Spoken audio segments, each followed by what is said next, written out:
가기사는 증시 각도기. 안녕하세요, 증시 각도TV 시청자 여러분, 투자자 여러분, 도기말 여러분, 청취자 여러분, 반갑습니다. 10월 20일이 차갑게 아침이 밝았습니다. 자, 미국 시장에서는 한국 시장에서의 전이된 것일까요? 채권 시장에서의 피바람이 다시 불면서 좀 안정된 것 같은 시장이었던 채권 시장이 또 한 번 박살이 났고요. 이렇게 박살이 된 연호는 유럽발입니다. From 유로존. 그 영국과 유로존에서의 인플레이션 발표가 있었는데요. 놀라운 수준의 인플레이션 발표가 있었습니다. 특별히 이제 구체적인 상황들을 짚어 들어가 보면 영국 같은 경우는 지금 생산자 물가 지수가 20%가 넘게 올라가고 있는 그런 상황들이 보여졌습니다. 그러니까 어떻게 됐을까요? 인플레이션, 미국도 만만치 않겠네. 근원 인플레이션 계속 안 오르고 있는 상황이고 하다 보니 금리가 훨씬 더 크게 치솟았고요. 또 하나 연준 인사들이 약간 강하진 않지만 약간 4.75%가 끝이 아니라는 뉘앙스를 살짝 보여줬습니다. 그래서 지금 끝자락이 어디냐를 두고 시장이 이제 씨름을 하고 있는데요. 아마 연준과 시장이 이 부분을 가지고 미로 게임을 지금부터 단기적으로 좀 하게 될 것이다. 그러나 이번 이 유럽 CPI 발표로 인해서 12월 달에 금리도 50bp가 아니라 75bp 올릴 확률이 점차 커지는 방향으로 오늘 분위기가 돌았고요. 이 부분들이 채권 시장에 반영이 되면서 채권 시장이 압살을 당했습니다. 그런데 채권 시장이 압살을 당했다라는 측면에서 보자면 주식시장은 잘 견딘 거예요. 네, 0.67% 대표 지수는 S&P가 0.67% 빠졌는데 잘 버틴 거고 다우는 0.3%밖에 떨어지지 않았습니다. 나스닥도 0.85니까 잘 버텼죠. 그러나 소형주들이 모여있는 러셀 2000은 크게 떨어졌습니다. 2.1%나 빠지면서 확실히 금리가 계속 올라가는 과정에서는 대형 기업보다는 중소기업들이 한계에 노출될 가능성이 많다라는 점을 한번 또 보여준 것이 아닌가 하는 생각을 가지게 됩니다. 자, 오늘 그 유럽부터 시작해서 하나하나 현재 금융시장에 대해서 점검을 해보고 이 상황들이 우리에게 무엇을 얘기하는지를 종합해 보도록 하고요. 그 다음 오늘 테슬라 실적 발표가 있었는데요. 간략하게 실적 발표에 대한 언급을 드리도록 하겠습니다. 자, 오늘 장 한마디. 끝에 실마리가 보이나? 그런데 유럽 여건이 너무 안 좋은데? 네, 그렇습니다. 여기서 끝에 실마리라는 건 자, 금리의 끝이 보이는가요? 자, 0.47%가 끝이 아닐 수도 있다라는 뉘앙스를 줬지만 그렇다고 해서 얼마나 더 올라갈까라는 생각을 하게 만들어준 연준 인사들의 발언이 있었습니다. 거기서부터 한번 시작을 해보죠. 자, 제임스 블러드부터 시작을 해볼까요? 제임스 블러드 총재가 과연 무슨 얘기를 할 건가 되게 중요하죠. 이제는 이분 말대로 세상이 돌아갔어. 자, 인플레이션에 의미 있는 하방 압력을 가하려면 벤치마크 금리가 최대 4.5에서 4.7%까지 올라야 한다. 할 건데 그렇게. 자, 이번에 75bp 하면은요. 이제 4%가 다 가고요. 자, 또 한 번 12월 달에 75bp 하면 4.75가 가는 것이죠. 네, 거의 다 왔는데, 자, 내년에는 인플레이션이 하락할 것으로 예상한다. 자, 연준이 어느 시점에서 빠른 금리 인상 단계에서 벗어날 것이다. 블러드예요. 블러드가 이런 얘기를 했습니다. 자, 블러드가 오히려 얄미운 건 닐 카스칼이죠. 자, 닐 카스칼이 인플레이션이 너무 높기 때문에 연준이 공격적으로 대응하는 것이다. 공급 측면 이슈가 경제의 경착력 여부를 결정할 것이다. 향후 경기 흐름에 대한 시그널은 엇갈리고 있지만 현재 경기 침체에 빠져 있는 상황은 아니다. 우리도 다 알아요. 그거는 6개월 이후 물가 전망에 자신이 없다. 근원 물가 고점 통과에 대한 증거도 찾을 수 없고 근원 물가 개선 없이는 기준금리 4.5, 4.75%더 위로 갈 가능성도 있다. 네, 내년 4%대 중반 기준금리는 쉽게 예상이 가능하다. 연준은 전 세계 피드백 루프에 주의를 기울이고 있다. 자, 이 말을 잠깐 해석하고 갈게요. 오늘 제가 영국과 이런 것들에 대한 이야기를 했는데요. 연준이 계속해서 금리를 올렸을 때 어떤 약한 고리들은 깨져나가겠죠? 그 부분을 보고 있다라는 얘기로 들렸습니다. 자, 근원 인플레이션이 진전되지 않으면 금리 인상이 왜 4.5나 4.75에서 중단되어야 한다고 주장하는지 모르겠다라고 얘기했고요. 쇼쳤는 것 같아. 자, 근원 인플레이션과 서비스 인플레이션의 실질적인 진전을 봐야 하는데 아직 그렇지 못하다. 네. 그리고 이제 근원 물가에 대한 이야기를 많이 했습니다. 이 부분은 중요한 것 같습니다. 닐 카스카리가 근원 물가에 대한 얘기, 코어 CPI죠. 이 근원 물가가 지난번에 6% 하면서 조금 더 높게 나왔죠. 자, 이 부분이 어떻게 될 것이냐. 자, 이 부분은 굉장히 중요한 것 같다. 근원 물가가 어떻게 되느냐. 네, 그리고 라파엘 보스티 연은 총재 발언이 있었습니다. 안정된 물가가 최대 고용을 달성시킬 수 있다. 안정된 경제 성장에 안정된 물가가 필요하다. 현재 신규 취업자 저소득층은 취업에 어려움을 겪고 있다. 물가 상승의 모든 원인들을 제어하는 것은 불가능하다. 확실히 약간 비둘기죠. 비둘기 깃털이 좀 보이기 시작합니다. 이제 이분이 확실히 그런 흐름들이 지금 나오고 있다라는 점. 네. 이렇게 정리를 해봤고요. 자, 오늘 장으로 다시 돌아가서 오늘 장을 타격을 매긴 것은 영국입니다. 영국의 소매 물가 지수가 전년비 12.6% 나왔어요. 네, 12.6. 전월은 얼마였는데 12.3%였습니다. 더 올라갔고요. 투입 산출 생산자 물가가 얼마가 나왔냐? 투입 생산자 물가는 20%, 산출 생산자 물가는 15.9% 전년비 올랐습니다. 엄청나죠? 근원 소비자 물가는 어떻게 될까요? 6.5% 나왔습니다. 이전에는 6.3%로 이전보다도 근원 소비자 물가가 올랐고요. 자, 유로존은 어떻게 됐나요? 소비자 물가 지수 9월치가 전년비 9.9% 상승을 했고요. 이전은 9.1이었습니다. 더 많이 올랐습니다. 자, 근원 소비자 물가 지수는 전년비 4.8% 올랐고 이전에는 4.3%. 이전보다 많이 올랐죠. 계속 오르고 있는 거 안 좋은 모양새죠. 그러니까 미국 채권 시장이 난리가 났는데, 자, 그런데 말이죠. 하나 여기서 살펴볼 게 있죠. 우리는 한 발 더 깊이 들어가 보죠. 헤드라인이라고 표현하는 일반적 CPI는 영국 12.6% 나왔고요. 유로존 9.9% 나왔다. 자, 근데 근원은 어떻게 나왔나요? 물론 전월보다 많이 올라왔으니까 안 좋은 거죠. 지금 상황에서는. 근데 근원이 6.5 나왔습니다. 영국은. 근데 유럽은 얼마? 4.8%였습니다. 근원은 뭘 뺐나요? 헤드라인하고 뭐가 다른가요? 네, 에너지와 음식료를 제외한 거죠. 에너지와 음식료를 제외하니까 영국은 12.6이었던 게 코어로 가니까 6.5가 나왔고, 유로존은 9.9가 나왔던 게 4.8이 나왔어요. 물론 전월비 많이 올랐습니다. 그게 문제인 거죠. 그런데 유가하고 식료품을 빼니까 차이가 굉장히 크죠. 미국보다 훨씬 더 큰 차이를 보여주고 있습니다. 미국은 어때요? 8%의 헤드라인과 6%의 근원을 보여줘서 이게 문제인 거예요. 미국은. 근원이 떨어져야 되는. 자, 그래서 우리가 계속 무슨 얘기를 하고 있다? 주택가격 렌트비를 얘기하고 있는데, 지금 유럽은 어떻다? 유럽은 헤드라인과 근원의 격차가 엄청나게 크게 나왔다. 이거 되게 재미난 거예요. 자, 그럼 우리가 이제 매일같이 살펴보는 유로존의 가스 가격을 한번 확인해 봐야 되겠죠? 네, 유럽의 가스 가격 한번 확인해 봅시다. 3분의 1 토막 났어요. 8월 달에 비해 3분의 1 토막 났습니다. 자, 이거 9월 달 치죠? 자, 지금 10월 달 들어와서 미친 듯이 빠지고 있습니다. 그쵸? 자, 에너지 가격이 미친 듯이 빠지고, 저 난방 관련이겠죠? 저거는? 예, 그 전기세 관련이고. 자, 이것이 과연 10월 달에 어떻게 작용할 것이냐라는 겁니다. 자, 그러면, 근원도 근원은 모르겠으나, 헤드라인은 이제 확실히 10월 달에는 떨어질 확률이 조금 있어 보이지 않아? 라는 거, 여기서 이 대목에서 읽어볼 수 있죠. 유럽은. 그러니까 아마도 이제는, 유럽에서는 가스 가격 하락을 보건데, 근원과 헤드라인의 물가 상승의 격차가 조금 줄어들 것이다.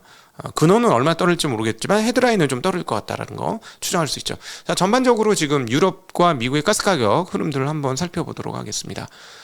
네. 미국도 마찬가지로 가스 가격이 상당히 많이 빠지고 있어요. 까만 게 미국 거고요. 유럽은 지금 방금 보셨던 빨간색입니다.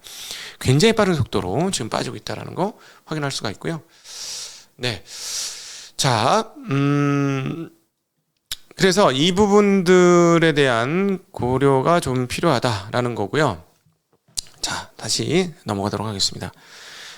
그런데 미국 같은 경우를 그러면 미국은 뭐가 중요하다? 네, 주택가격이 중요하다. 오늘 주택가격 지표 발표가 있었습니다. 그거 보도록 하죠. 미국의 주택가격을 보시면, 자, 모기지 시장지수가 214에서 204로 떨어졌습니다. MBS 구매지수 170에서 164로 떨어졌고요. 재융자지수, 모기지 재융자지수가 423에서 394로 떨어졌습니다. 떨어지는 폭이 상당히 크게 나타나고 있어요. 그쵸? 예상했던 바야. 왜? 모기지 30년 모기지 금리가 얼마였죠? 6.8이었어요. 자, 주마다 나옵니다. 이번 주에 나왔습니다. 얼마일까요? 6.94%. 30년물 금리가 7%예요, 여러분. 30년물 주택 관련 그 금리가 7%입니다. 6.94%. 이러면은 모기지 신청 건수가 어떻게 되겠습니까? 네, 마이너스 4.5% 전주비 줄어들었습니다. 이전에는 마이너스 2.0이었어요. 당연히 떨어지겠죠. 자, 주택 착공 건수는 어떻게 됐을까요? 연율 환산으로 쳐보니까 지난번엔 156만 6천 채였습니다. 근데 이번에 연율 환산해 보니까 9월달 수치가 143만 9천 채로 8.1% 감소를 했습니다. 당연히 떨어지겠죠. 예.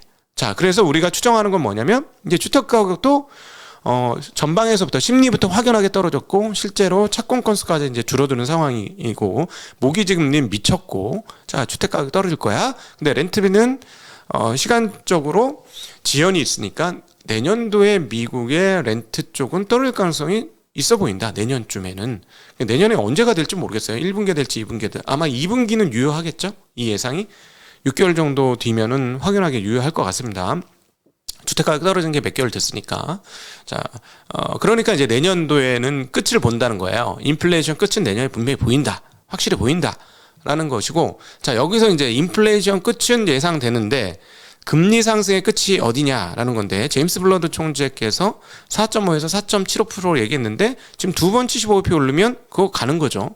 가는 거예요. 지금 분위기는 이번 11월 2일 자는 뭐 75bp 그냥 가는 거고 그건 확정이고 거의. 자, 12월 달에 어떻게 되느냐는 건데 75bp를 한 번 더 올리면 연준에서 쓸 수 있는 카드가 많이 안 남은 것 같은데? 라고 생각할 수 있죠. 자, 근데 여기에서 변수는 자, 자산시장입니다. 주식시장이 다시 세게 올라가면 연준의 점도표가 지난번처럼 시장에 엿을 매길 수가 있죠. 아니야, 우리 5.5까지 가야 될 것 같아. 자, 이렇게 되면은 시장은 다시 충격을 받죠. 그런데 그거는 아직까지 그 카드는 보이지 않고 있다. 그래서 그 카드가 안 보이는 상황에서 시장이 끝이 보이네 이러면 시장은 내달릴 거고요. 그렇지 않다면 휘청휘청 할 겁니다. 그럼에도 불구하고 이제 그 채권 시장은 어떻게 되느냐? 채권 시장은 정말 압살을 당했는데요.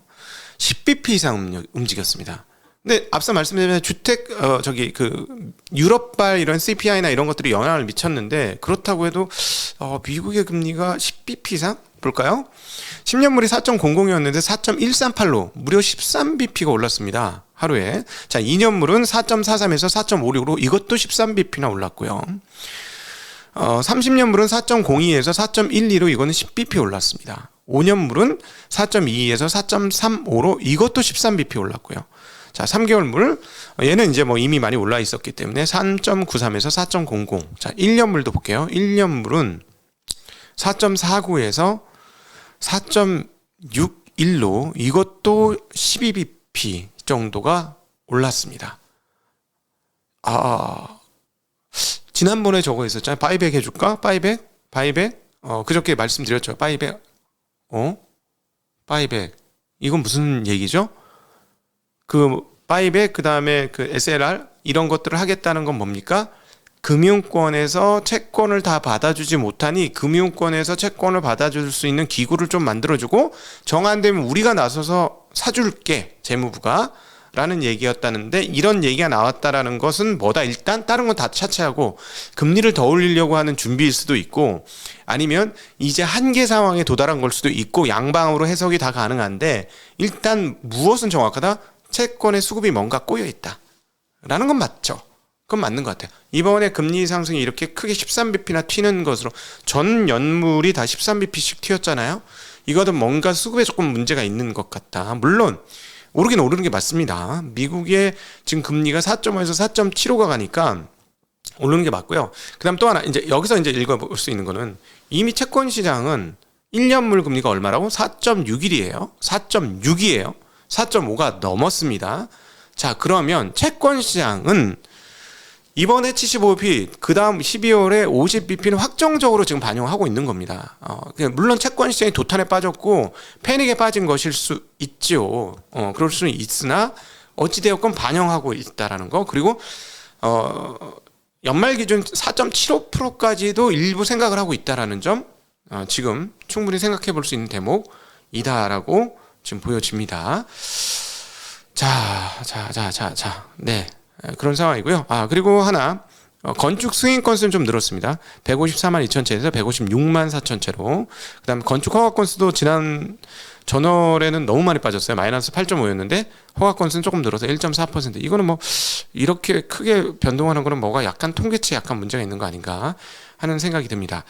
자, 어쨌든 지금 현재 상황들을 이렇게 정리를 해보면 유로존의 물가 상승에 따라서 미국 금리가 급등을 했고 가격 급락이 나타났고, 근데 주식시장하고 비교해보면 주식시장 변동에 비해서 채권시장 변동폭이 너무 컸고, 주식시장은 금리의 끝을 보고 있는 듯 하다. 금리의 끝을 보고 있고 계산을 하고 있고, 언제든지 끝이 보이면 한번 튀어야 되겠다, 가격 많이 빠진 거를 복구시켜야 되겠다라는 의도가 미국 주식시장에 있는 것으로 보여지고, 채권은 어찌되었건 그럼에도 불구하고 뭔가 수급이 좀 꼬여있는 것 같은 느낌은 받을 수가 있는 거고, 연준 인사 발언들을 보건대 4.5에서 4.75부터는 약간 무거워졌다라는 거, 여기서 아주 가볍게 금리를 올리기는 만만치 않다라는 게 제임스 블러드 총재 발언을 통해서 우리가 좀 느껴진다는 거. 4.5에서 4.75면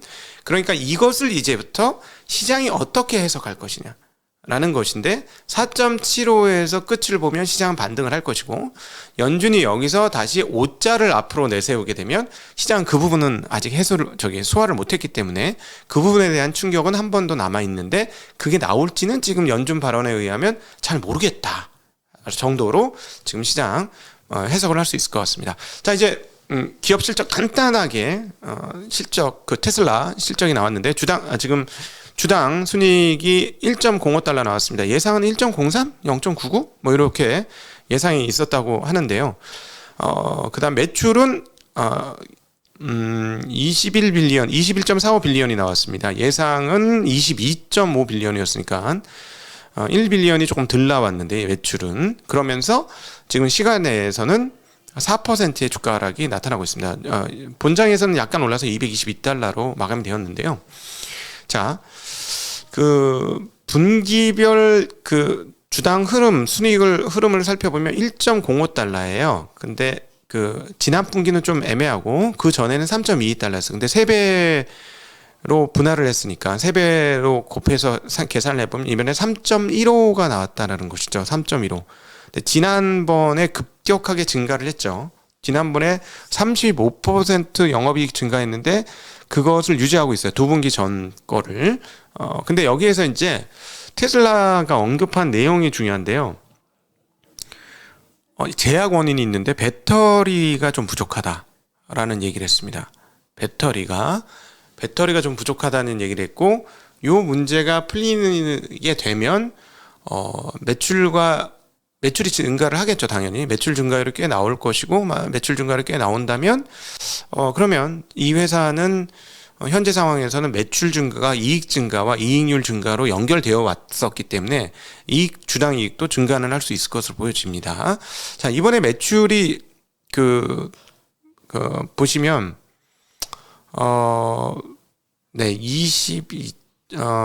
지난번에 16.5 정도 되었고, 그 전에 18.8, 그 전에 17.1 빌리언 정도가 됐었는데, 이번에 이제 늘기는 굉장히 많이 늘었습니다.